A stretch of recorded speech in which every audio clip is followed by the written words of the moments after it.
It goes back to what you were saying this morning, Bob, when you shared. I was on a walk with God down that path over there, and I saw this ant hill that was fairly large for your average Minnesota ant.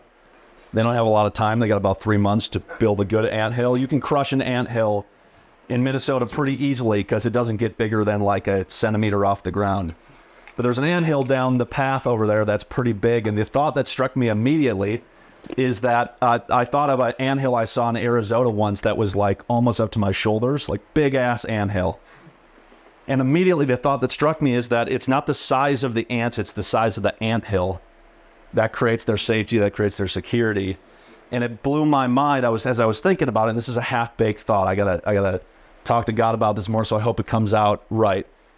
But it's their culture, it's their environment, it's their expectation for how big of an anthill they're supposed to build when they're born into that environment that creates how large they build. So an ant in Arizona is building a really freaking big anthill because they grew up in a culture and environment that tells them you're supposed to create a massive freaking anthill. So when something comes along to destroy those ants and takes a swing of that anthill, or I go there and I try to kick it with my foot, I make a pretty small dent in the overall size of the anthill, and they're totally fine. Their village is protected.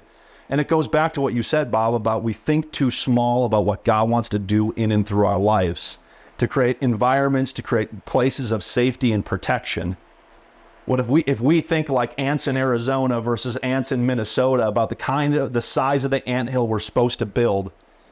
We could build something that could shift cultural environments in our cities, in our neighborhoods, in our churches, if we would just believe that the identity he's trying desperately this weekend to sow into us, that he's going to be the one to steward it. He's the one, like Derek, you said, that it's going to be easy for us to walk in and step in. And that's what derails me all the time.